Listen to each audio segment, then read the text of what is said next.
문재인 정부는 27회 전자파 측정 결과를 2017년 2번 공개하고 그 뒤로는 한 번도 공개하지 않았습니다. 국민들한테 전자파 측정하겠다 그렇게 해놓고 전혀 무해한 결과가 나오니까 5년 동안 국민들에게 그 공개를 속였습니다. 이것은 실수라고 보기에는 너무나 어이없는 거죠. 중국 눈치보기다. 북한 눈치보기다. 대한민국 국민에 대한 안위보다 북한과 중국의 심기경호가 더 중요하다고 볼 수밖에 없습니다.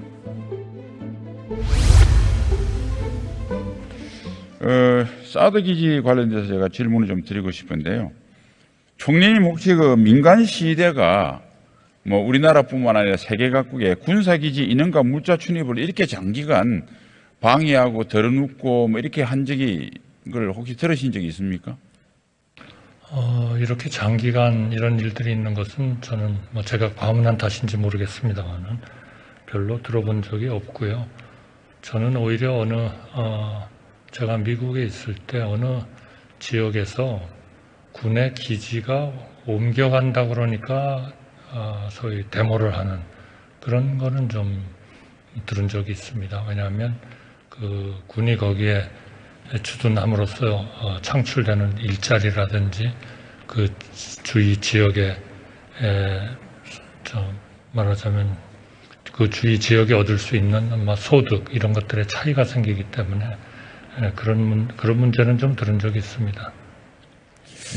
네, 총님. 지난 5년간의 그 사드 기지 출입과 관련돼서 우리 그 경찰관들이 49명이나 부상한 거는 혹시 보고를 받으신 적이 있습니까?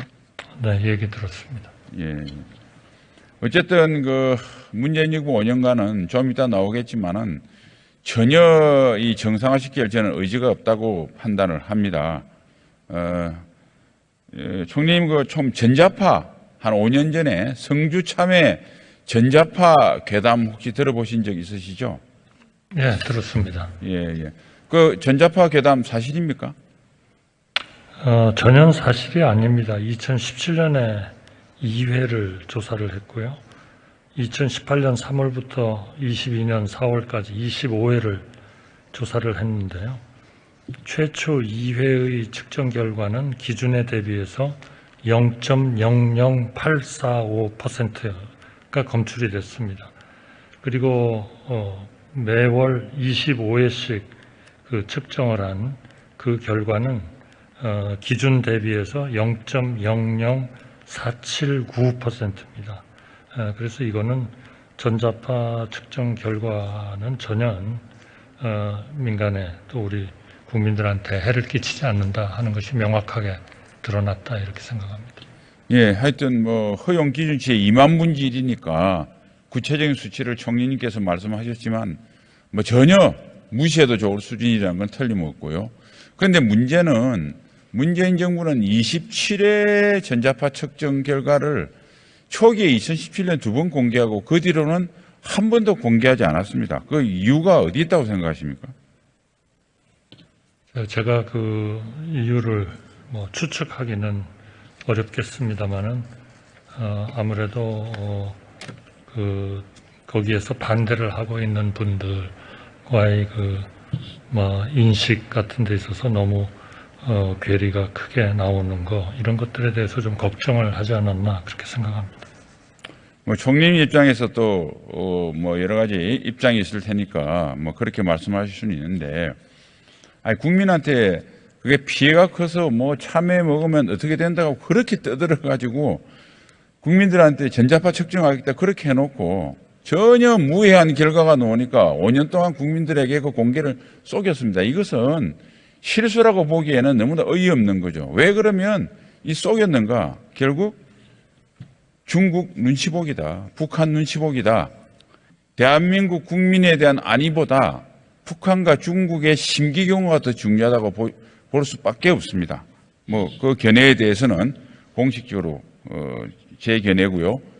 총리님께 여쭈보지는 않겠습니다. 사실 이 사드 문제에 대해서 이렇게 여쭤보셨습니다만 사실 우리 정부가 추진하는 여러 가지 중요한 국정과제 또 추진해야 할 과제 중에서 이러한 소위 과학적 데이터 또 이런 과학적 데이터를 전문가들이 제대로 이거를 공개를 해가지고 국민들로 하여금 정확한 상황을 알게 하는 것, 이런 일들이 엄청 저희는 중요하고, 이런 것을 잘하느냐 못하느냐에 따라서 아마 우리나라가 앞으로 진정한 세계 한 6, 7위의 선진국이 되느냐 안 되느냐를 저는 결정할 수 있을 정도로 지금 중요하고 또 심각한 문제라고 생각합니다. 그래서 앞으로 정부로서도 우리가 일을 하는데 한 10 정도를 투입을 한다면 5 정도는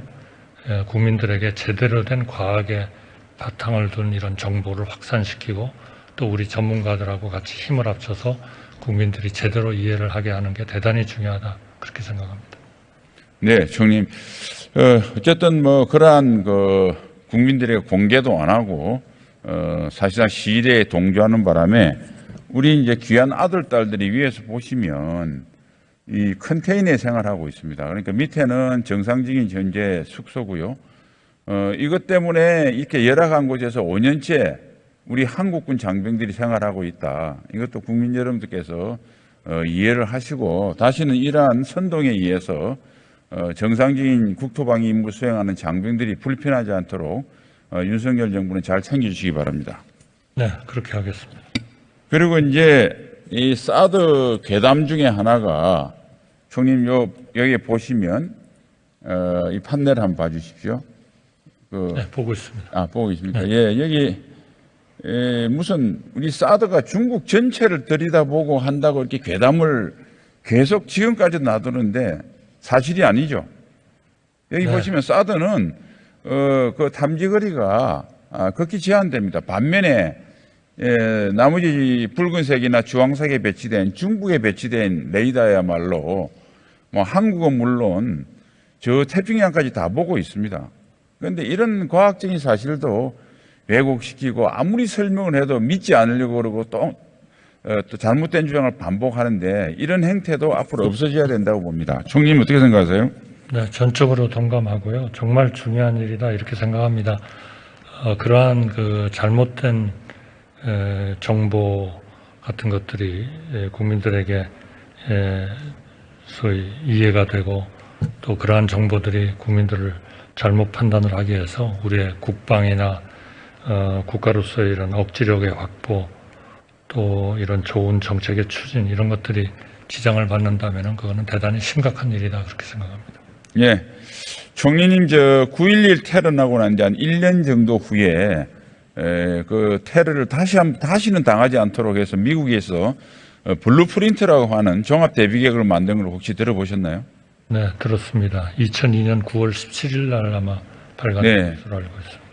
그 계획에서 국토안보부도 만들어졌고, 뭐 사소하게 지금 저희가 미국 공항에 가면 검문 검색도 강해졌고, 이렇게 모든 게 달라졌습니다. 그 93년 3월 10일 날 북한이 NPT 탈퇴를 선언하면서 북핵위기가 시작돼서 뭐 그걸 따지면 30여 년 돼 가는데요. 우리 정부의 어떤 전 분야에 걸친 단순한 군사적이나 외교적인 걸 넘어서 국가의 전 분야를 망라한 북핵 대비 종합 마스터 플랜이 있습니까? 매 정부마다 국가 안보 전략이라는 거는 되게 수립을 했습니다만, 국가 그 위기 관리 지침에 따른 북한 대응 매뉴얼을 따라서 북한 위협에는 대응을 하는 그런 지금 상황이라고 제가 보고받고 있습니다. 새로운 정부는 북한의 선제적 핵 사용과 같은 이런 변화된 안보 환경을 반영을 해가지고 새로운 국가안보 전략 지침을 지금 수립 중에 있습니다. 예, 뭐 그런 일상적인 지침 외에 윤석열 정부에서는 임기 내 북핵 위협으로부터 국민의 안전을 완전히 보장하겠다 했기 때문에 이번 기회에 총리님께서 대통령과 상의를 하셔서 뭐 예를 들면 핵전 민방위에 이르기까지 단순히 군사적인 거 외에 그러니까 북한을 어떻게 하면 30년간의 실패율 교훈으로 평화적인 비핵화 협상을 제대로 할 것인가, 비핵화 협상이 실패했을 때 북핵을 어떻게 억제할 것인가, 사용을 억제가 실패했을 때 어떻게 이것을 거부할 대책을 만들 것인가, 그것마저 실패했을 때 단 한 발이라도 우리 땅에 떨어지면 국민을 어떻게 보호할 수 있도록 위협도 안 되는 하늘에서 날라오는 항공기 위협이 아니고 진짜 위협인 북핵 미사일 위협을 할 것인가, 어떻게 민방위를 바꿀 것인가, 이런 총괄적인 것을 한번 TF를 만들어서라도 전반적으로 한번 정리를 하는 계기를 마련했으면 좋겠습니다. 뭐 제 의견에 네, 그렇게 동의하십니까? 하겠습니다. 그렇게 하겠습니다. 예, 총리님, 그리고 방사청 조직이 지금 국방부의 독립외청으로 운영되고 있긴 합니다. 그래서 사실은 이렇게 하다 보니까 대통령으로부터 장관에 이르는 통수권이 실질적인 이 방사청이 감독 및 통제로 벗어나고 있는 경우가 많습니다. 그래서 지금 야전에서는 무기를 빨리 달라고 아우성인데 방사청은 태평하게 검토 중이다. 애매한 사업은 책임이 두려워서 검토조차 안 한다는 제보가 굉장히 많고 의견이 많습니다. 그리고 실제로 기업에서 하는 방위사업 수출을 마치 방사청이 하는 것처럼 그걸 가지고 또 선전을 하고 있습니다. 방사청의 가장 중요한 이유는 야전에서 각 소요군에서 필요한 무기를 적기에 공급하는 데 있지 수출은 기업이 하는 겁니다. 그래서 이렇게 주객이 전도되지 않도록 하려고 그러면 국방 획득 체계 전반을 저는 일신해야 된다고 보고요. 여기에 통제를 강하기 위해서 국방부에 이와 관련된 제2차관을 두는 것을 한번 검토해 주실 것을 제가 총리님께 부탁을 드립니다. 네, 관계부처로 하여금 검토하도록 하겠습니다. 지금 사실은 보시면 6개 부처가 2차 관제를 운영하고 있는데요. 뭐 형평성 뭐 여러 가지 다 보면 대개 6개 부처 차관들은 1인당 37개 과를 관장을 합니다. 국방부 차관은 80개 과를 관장을 해요. 그래서 이 문제는 좀 더 정부 조직과 함께 총리님께서 좀 별도로 임무를 주셔서 철저히 좀 검토를 해주시고 그 진행 경과는 본위원실에 국무조정실을 통해서 좀 알려주시면 고맙겠습니다. 네, 그렇게 하겠습니다. 네, 총리님 수고하셨습니다.